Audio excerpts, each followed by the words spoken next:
जय गुरु जी, शुक्राना गुरु जी, अनंतम अनंतम शुक्राना, पल पल का शुक्राना, हर पल का शुक्राना। गुरु जी के श्री चरणों में उनकी बेटी विभा का प्रणाम। और आप सभी साध संगत जी को जय गुरु जी। ओम नमः शिवाय। शिव जी सदा सहाय। ओम नमः शिवाय। गुरु जी सदा सहाय। गुरु जी के चरणों में अपने सत्संग की अदायगी का समय। आज शब्दों में कुछ परिवर्तन, जहन में कुछ परिवर्तन, मन में कुछ परिवर्तन लिए। परिवर्तन कहें तो शब्दों में आज सत्संग की अदायगी के साथ साथ गुरुजी ने कुछ ऐसे सत्संग ब्लेस करे सुनने के लिए जो हम अक्सर इग्नोर कर जाते हैं या हम स्क्रॉल कर जाते हैं कि कितने सुनेंगे। कोई ज़्यादा टाइम का है, कोई कम टाइम का है। और गुरुजी ने हमेशा ये बोला है कि सत्संग सत्संग होता है, कोई बड़ा या छोटा सत्संग नहीं होता। और सत्संग सुनाने के पीछे का रीज़न यही होता है कि जो तुम लोग इग्नोर कर जाते हो या स्क्रॉल अप कर जाते हो, उसे देखते नहीं हो, अवॉइड कर जाते हो, किसी न किसी कारणवश से। देख तो मैं सब कुछ रहा हूँ और तुम्हारे अंदर मन में ही बैठा हूँ, हर जगह मैं विराजमान हूँ और तुम्हारी ही बेहतरी के लिए हमेशा मैंने तुम लोगों को सत्संग सुनने के ऊपर जोर दिया है। उसका एकमात्र कारण कि वह सत्संग हो सकता है आपका किस्मत का वो दरवाज़ा हो कि उस सत्संग को सुनने के बावजूद और उस सत्संग के सुनते सुनते और सत्संग के सुनने के बाद मैं प्रसन्न होकर तुम्हारे लिए किस्मत के सारे दरवाजे खोल दूँ। जो तुम हमेशा अरदासें लगाते हो या तुम्हारे अंतर मन में ना भी कह के मैं तुम्हारी हर बात को समझता हूँ, तुम्हारी हर चाहत को जानता हूँ, तुम्हारी हर ज़रूरत को जानता हूँ, बिन बोले मैं तुम्हारे हर भाव को जानता हूँ, वो वाला दरवाज़ा मैं खोल दूँ। तो इसीलिए गुरुजी हमें बोलते हैं कि कभी भी सत्संग आप अवॉइड मत करिए या इग्नोर मत कीजिए। हो जाते हैं, हमसे भी हो जाते हैं, क्योंकि कभी कभी काम की अधिकता इतनी हो जाती है या कभी कभी ऐसा भी हो जाता है कि सुबेरे से सुन रहे होते हैं और कामों में इतने व्यस्त हो जाते हैं हम लोग कि सत्संग 2 के बाद सुनने के बाद थोड़ा सा मे बी टायर्डनेस महसूस होनी शुरू हो जाती है या कुछ ना कुछ ऐसा हृदय में भाव सा पैदा हो जाता है कि चलो बाद में।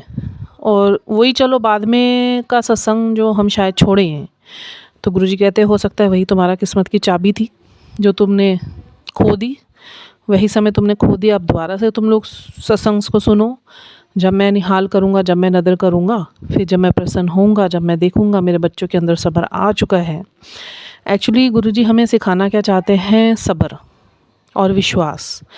गुरुजी स्पष्ट कहते हैं कि सब्र तो मैं तुम्हारी लाइफ में उतना ला के रहूँगा, उसको लाने के लिए मुझे जिस हद तक भी जाना पड़ेगा मैं जाऊँगा।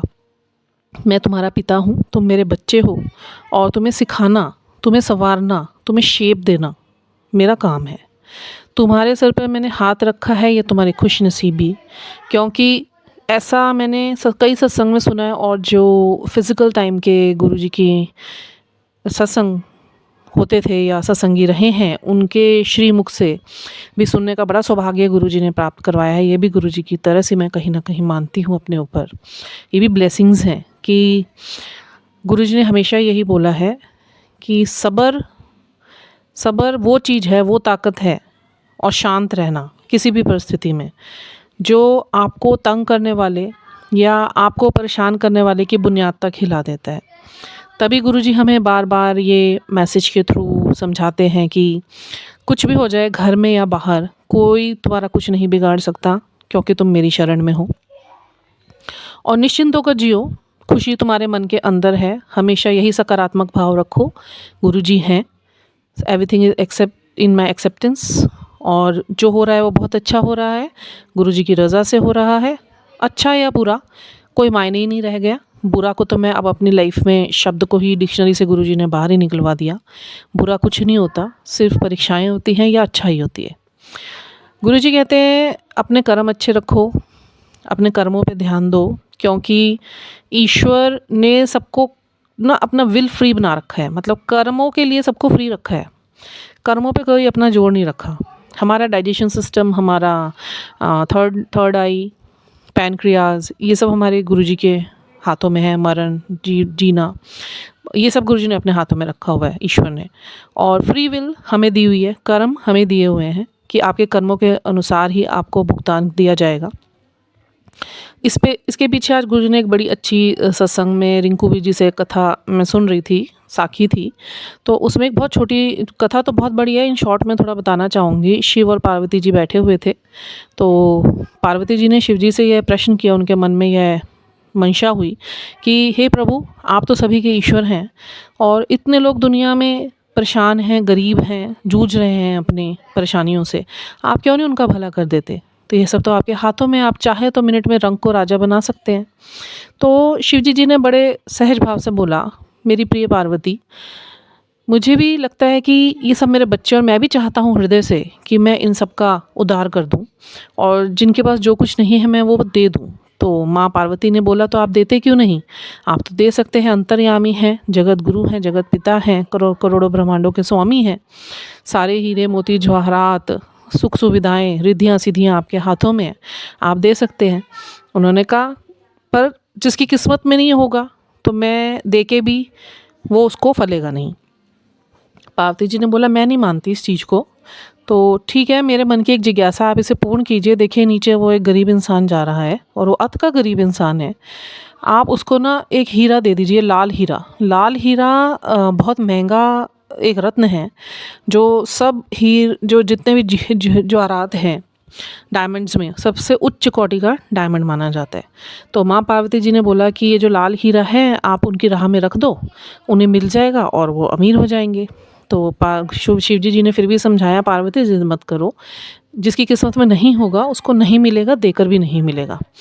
तो देकर भी नहीं मिलेगा।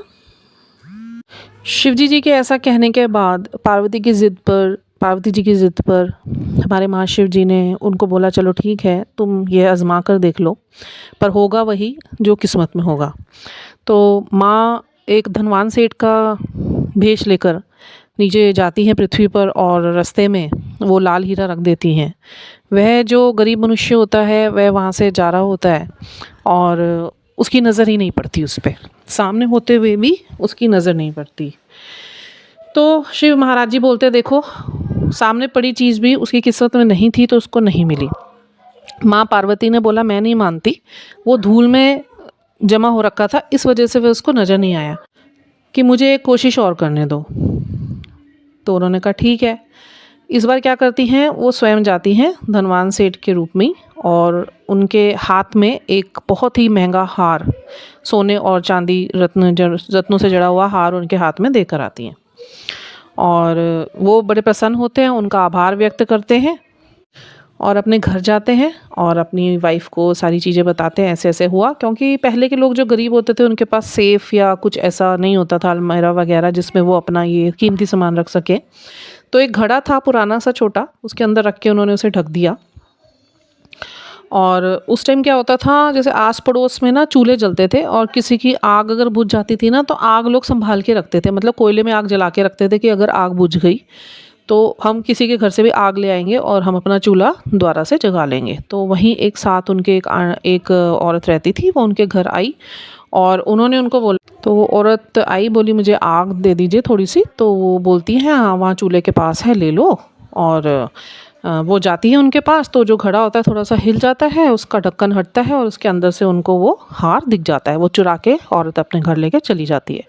अब वो गरीब आदमी फिर अपनी किस्मत को टोकता है और माँ पार्वती भी हैरान हो जाती है कि अब मुझे लग रहा है वाकई में हे मेरे प्रभु आप ठीक बोल रहे हैं कि शायद इसकी किस्मत में नहीं है, पर फिर भी एक मेरी अरदास है कि मैं एक मौका और लेना चाहूँगी, मैं एक बार और इसकी किस्मत को पलटने की कोशिश करना चाहूँगी। शिव महाराज मंद मंद मुस्कुराए, उन्होंने कहा अच्छा चलो देख लो, अगर तुम्हें ऐसा लग रहा है तो एक कोशिश तुम और कर लो। तो वो जाती हैं और इस बार एक बहुत ही महंगी, मतलब हीरे की अंगूठी वह उस गरीब के घर जाके उसके हाथ में देकर आती हैं। वो क्या करता है, उसे अपनी जेब में डाल लेता है और किसी काम से अपना बाहर जाता है तो उसको थोड़ी प्यास लगती है, नदी आती है, वो नदी में झुकता है और जैसे ही हाथ धोता है तो वो अंगूठी नदी में गिर जाती है। वो भी उसकी किस्मत में नहीं था। अब पार्वती मैया भी इस बात को मान जाती है कि वाकई में इंसान की किस्मत में ना हो तो उसे नहीं मिलेगा।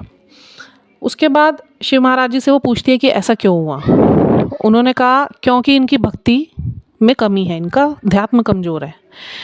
ये भौतिकता में तो हैं, ये गरीबी में हैं, ये गरीबी को ठीक भी करना चाहते हैं, परंतु इनके पास रास्ता नहीं है। इनके पास सत्संग नहीं है, इनके पास पुरुषों का संग नहीं है, महापुरुषों का संग नहीं है। कुछ टाइम बाद उसी गांव में सत्पुरुष आते हैं, वो शब्दवाणी कर रहे होते हैं एक चौपाल पे बैठे हुए। तो ये जो इंसान होते हैं जिनको 3 बार माँ ने आशीर्वाद स्वरूप इतना सोना चांदी दिया और उन्हें नहीं किस्मत में था तो नहीं मिला, तो उसके बाद वो जाते हैं, उनका मन करता है कि मैं इन महापुरुषों के पास जाके बैठूं और मैं इनसे पूछूं मेरी किस्मत में इतना आने के बावजूद भी क्यों नहीं मेरे पास आ रहा। तो वो जाते हैं, महापुरुषों की जब सभा समाप्त होती है, सत्संग समाप्त होता है, तो उनके पास जाके बोलते हैं भी, सारी अपनी गाथा बताते हैं, ऐसे ऐसे मेरे जीवन में हो रहा है, आके भी मुझे नहीं मिल रहा, क्या कमी है। तो वो बोलते हैं कि तू क्या एक ही दिन में सारे प्रश्नों का जवाब चाहता है, तू अब थोड़े दिन यहाँ पर आ, सत्संग में बैठ, कीर्तन कर, और उसके बाद तेरे लास्ट में हम जाते हुए तेरे सवाल का जवाब देके जाएंगे कि क्यों। 10 दिन वो जाता है और उसके बाद क्या होता है कि उसका समय पलटना शुरू हो जाता है। वो जो नदी पे जाता है, हाथ धो रहा होता है, हाथ में पानी होता है, वो एक मछली आती है जिसके मुंह में उसकी रिंग गई होती है, वो स्वतः ही उसके हाथ में उगल के चली जाती है। उससे वो धनवान होना शुरू हो जाता है। फिर जब वो बहुत अच्छा धनवान और रुतबे वाला हो जाता है तो वो औरत जो उसने इसका हाथ चुराया होता है वो भी डर जाती है। वो कहती है अब तो इसके ऊपर रुतबा आ गया, पहले तो ये गरीब था, मैं इसका कुछ नहीं कर पाई, अब तो ये मेरा कुछ भी बिगाड़ देगा। वो जाके स्वयं उसको वो हार वापस करती है। और उसके बाद ऐसे दिन बीतते जाते हैं और वह इंसान ना धनवान होता चला जाता है, क्योंकि वो रोज़ सत्संग में जा रहा होता है, रोज़ जो शब्दवाणी से जुड़ा होता है, महापुरुषों से जुड़ा हुआ होता है। तो धीरे धीरे उसकी किस्मत बदलनी शुरू हो जाती है, उसे वो भी मिलना शुरू हो जाता है जो उसकी किस्मत में नहीं लिखा हुआ होता। फिर लास्ट दिन वो महापुरुषों के पास जाते हैं और कहते हैं अब तो बताइए, अब तो आप जाने लगे हो कि ऐसा क्यों हो रहा था।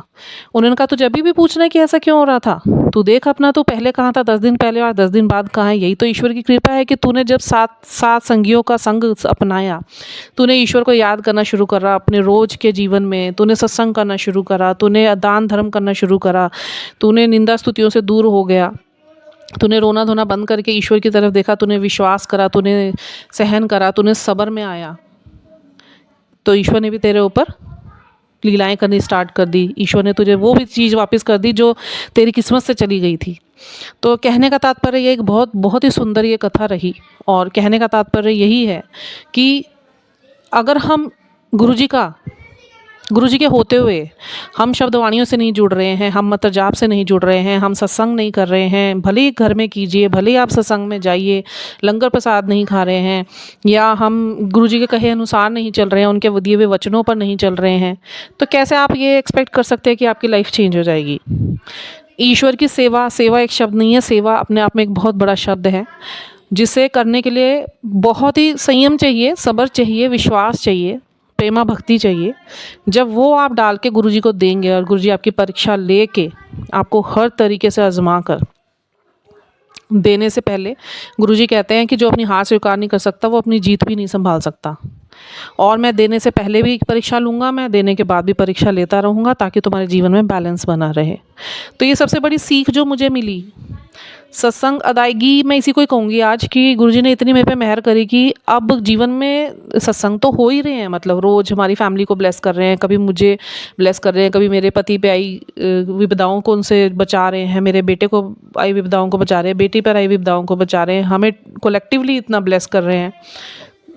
सत्संग से मुझे जोड़ दिया, शब्दवाणी से मुझे जोड़ दिया, एकांकी सत्संग से मुझे जोड़ दिया, अमृत वेला से मुझे जोड़ दिया, सब्र मेरे अंदर ला दिया, विश्वास मेरा पक्का करवा दिया, सिमरन मेरा पक्का करवा दिया, नाम जाप मुझे दे दिया। इससे बड़ी धरोहर और मुझे क्या देंगे, मुझे क्या चाहिए, मुझे ईश्वर, मुझे रब से मेरा रब ही चाहिए था, वो मुझे उन्होंने दे दिया।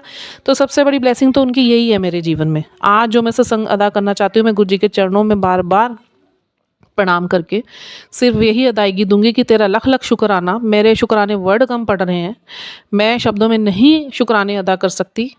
ब्रह्मांडों के ब्रह्मांड जहाँ किसी का कोई अंत नहीं है, वो अंत अनंत शब्द को आप मेरा शुक्राना मानिए अपने चरणों में। आज तक के सभी शुक्राने आपके चरणों में, जो मुझे नहीं भी याद है। आप तो रोज़ इतनी हमारे ऊपर अपने ब्लेसिंग्स की वर्षा करते हो, कितने तो हम भूल ही जाते हैं। छोटे बड़े इतने सत्संग ब्लेसिंग्स तो शेयर नहीं करते, ब्लेसिंग्स ही लगती है मुझे तो अपने ऊपर, जो मेरे पास शब्द कम पड़ जाते हैं कि मैं आज क्या शेयर करूं। मैं गुरुजी को कहती हूँ ब्लेसिंग्स आप शेयर करने को मना करते हो और सत्संग मेरे साधारण होते नहीं, क्योंकि आपने इतनी भक्ति मेरे से करवाई कि मैं आप हो गई, आप मैं हो गई। मुझे ऐसा लगता है कि मैं अपने गुरु में विलीन होती चली जा रही हूँ, मैं शून्य होती चली जा रही हूँ, मैं शिव में समाती चली जा रही हूँ। तो इससे बड़ा मैं शुक्राना और कोई अदा नहीं कर सकती कि मेरे गुरु ने मुझे अपने चरणों में जगह दे दी और मुझ में समा गए, मुझे उस शून्य अवस्था तक लेकर आए जहाँ पे मेरा नया जन्म हुआ, मेरा परिवार खुश है, मैं खुश हूँ। हर तरीके से गुरुजी ने हमें ब्लेस कर दिया, हमें हेल्थ ब्लेस कर दी, हमें वेल्थ ब्लेस कर दी, हमें लाइफ ब्लेस कर दी, हमारी सारी परेशानियों को दूर कर दिया, हमारी सारी परिस्थितियों को ठीक कर दिया, हमें सही सिद्धांतों पर जोड़ दिया, हमें सही राह पे लगा दिया, अध्यात्म को हमारे जीवन का सबसे बड़ा हिस्सा बना दिया। तो बहुत बहुत शुक्राना मेरे गुरु महाराज जी का हमारी किस्मत का ताला खोलने के लिए, बहुत बहुत शुक्राना मेरे गुरु महाराज जी का।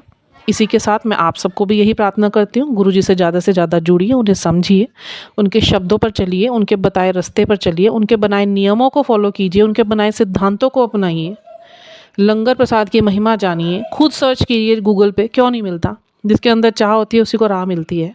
गुरुजी ने सिखाई है ये चीज़ भी। तुम जब तक खोदोगे नहीं अपनी आत्मा को, आत्मावलोकन नहीं करोगे, सॉल डिगिंग नहीं करोगे, तुम कुछ भी डिकोड नहीं कर सकते। मैं सिर्फ राह बता सकता हूँ, चलना तुमने है।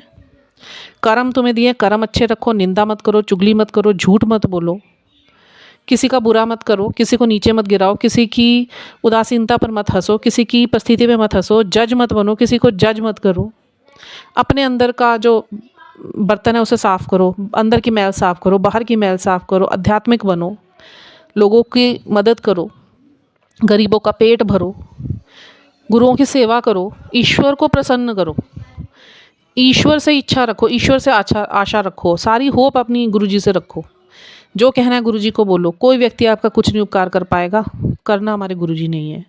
तो इसी के साथ मैं उनकी बेटी मेरे गुरुजी के श्री चरणों में प्रणाम करते हुए, और जो आज मैंने थोड़ी सी कथा सुनाई और एक छोटा सा मुझे भजन याद आ रहा है, शिव समा रहे मुझ में और मैं शून्य हो रहा हूँ, शिव समा रहे मुझ में और मैं शून्य हो रहा हूँ, लोभ को क्रोध को भस्म कर रहा हूँ। इसी के साथ गुरु महाराज जी के श्री चरणों में कोटि कोटि प्रणाम।